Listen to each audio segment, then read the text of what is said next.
Later, I found out she was trying to convince other people to skip my wedding to go to a party with her instead. Shady. Hey guys, welcome back to another week of me reacting to your wedding stories, the good, the bad, the ugly, and everything in between. I've got a brand new story for you today, but first, in case you missed it, August is my birthday month, and because of that, I'm doing a big birthday giveaway. So we're doing a grand prize winner that's going to win a $75 Amazon gift card, as well as a signed copy of my brand new book, Here Comes the Drama. And then every single week during the month of August, we're gonna have $10 Amazon gift card winners as well. So very excited for all my subscribers here to give back to you and say thank you for being here and hanging out with me. The only thing you need to do to enter is make sure you subscribe to this channel and then comment on the original giveaway video and add entered either before or after your comment. It can literally just say entered, but we just want to make sure you have that in there so we know you're actually entering into the contest and not just commenting on a video. To find that video, it's in the description below here. And then every single week, we'll just reply to the comment of who won.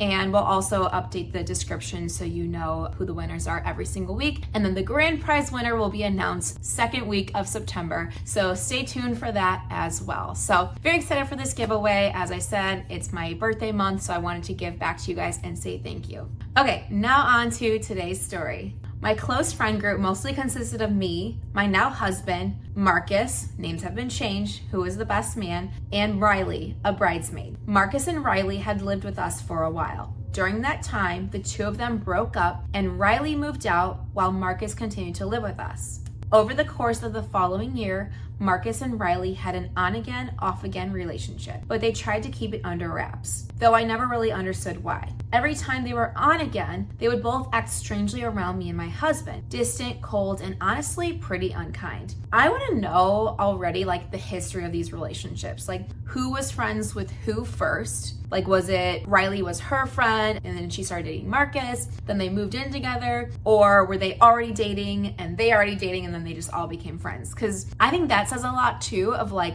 the history of each friendship, because if they were dating separately first and then they met, the fact that then Marcus is still living with them and they're being rude to this couple after allowing them to live with them, that's a little weird for me. I mean, it's weird in general, like any kind of friendship. If they're rude to you, like cut them out. Let's limit our time with that person. But I've got a lot of questions already. Okay, the last time this happened, we were just 6 months away from the wedding. That was also when we had our joint bachelorette party. Riley spent most of the night glued to Marcus, clearly more focused on him than the party itself. By then, she knew that I was aware that they were talking again. Things got tense because they kept disappearing to smoke with another friend for long periods. I ended up comforting guests while trying to host. I'm confused why she's comforting guests. Like, instead of trying to host, I don't know, like if there was an issue, I'm missing something here. Because as a host, like you're also inviting your friends, so you're there to hang out. So I don't see the issue of like being there for your friends, but maybe I'm reading it wrong. Later, I found out Riley was upset that the trip, my bachelorette party, was centered around me. Wouldn't you expect that? If you're going to a bachelorette party or a bachelor party, it's gonna be centered around that person. And if you can't handle the spotlight being on someone else for a little bit, for a short weekend, whatever that looks like, then maybe you shouldn't go. Or maybe you shouldn't be friends with that person, or maybe you just shouldn't have other friends if you can't share the spotlight for a little bit.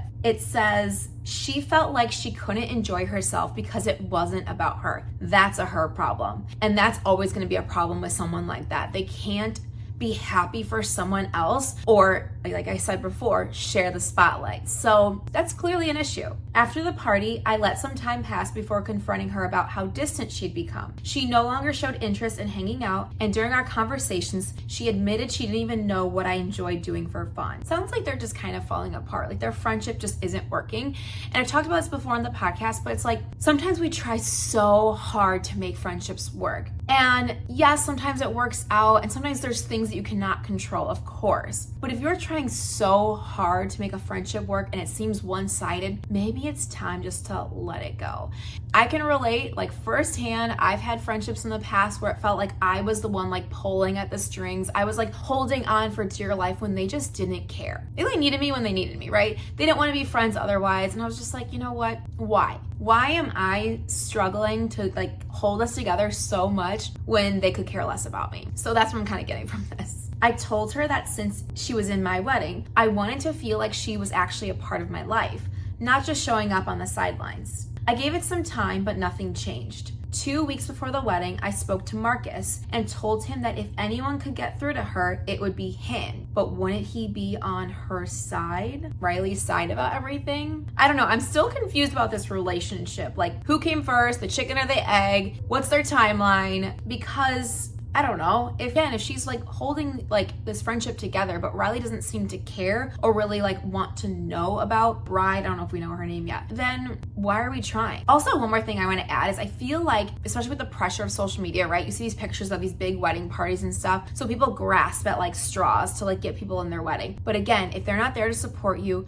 you are so much better off just having a very small wedding party or no wedding party. You don't have to have one. And I think social media puts this pressure on us to have one. And like I've talked about before, I had a pretty decent size one, but I had friends from different areas of my life. So I had high school friends, I had cousins, I had sister-in-laws, I had my sister, I had, people from different parts of my life. So it just worked out that way. But anyone that I would have been like, I don't know, I don't think you should have him in your wedding party. Okay, I needed to know whether she truly wanted to be in my wedding or in my life, because at that point she wasn't speaking to me. She doesn't want to be in your wedding. She doesn't want to be in your wedding. If she's not speaking to you, she doesn't want to be in your wedding and she doesn't care about you or care about your friendship. Because here's the thing, even if there is an issue where maybe not speaking to you because something happened, a friend would talk to you or like try to break the ice or try to communicate. If she's simply just not talking to you because she can't stand not having the spotlight on her, she doesn't want to be in your wedding and she doesn't want to be your friend. As a purely outside perspective.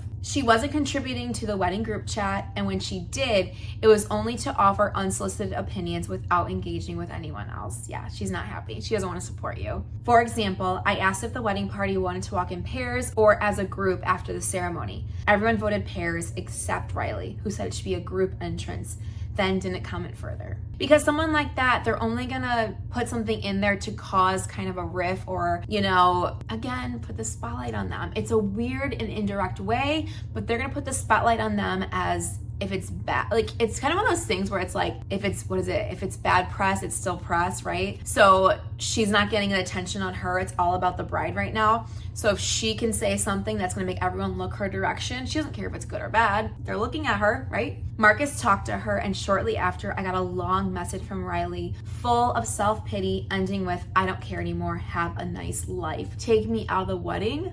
What did she do? Just get engaged and that's the problem? Like, what's the issue? But I don't obviously know what happens next, but at this point, I'd be like, you two, bye. Again, I feel like we try so hard to hold on to friendships when it's like the universe or God or whatever you believe in is just being like, you know what? It's your time. You had your time together. It was great. Now let's just go on our separate paths.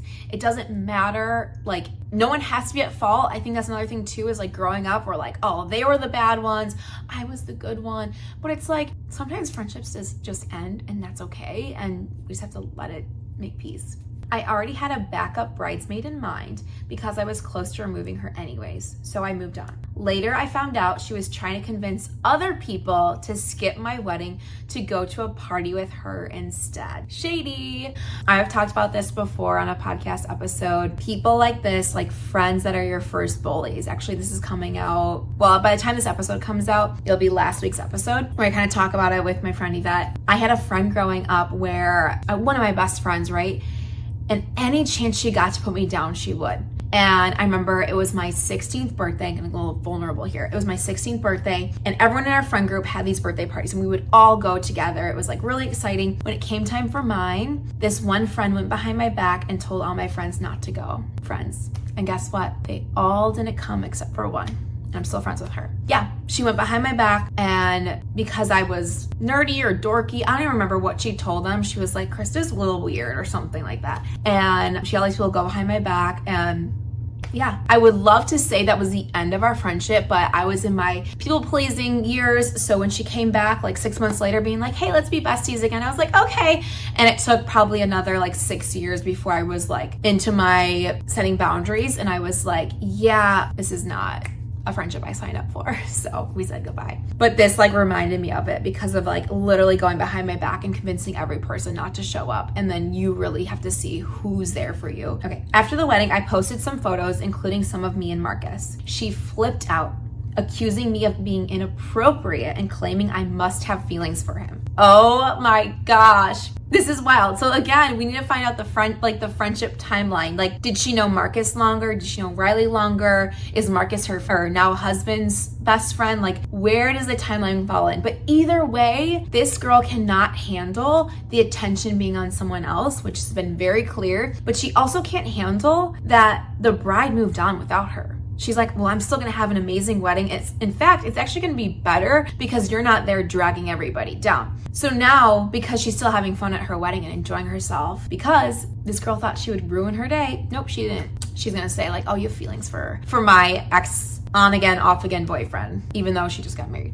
Okay. Even though I had just married my husband 2 days earlier. Apparently she'd been upset even at my wedding shower because I sat at the same table as Marcus.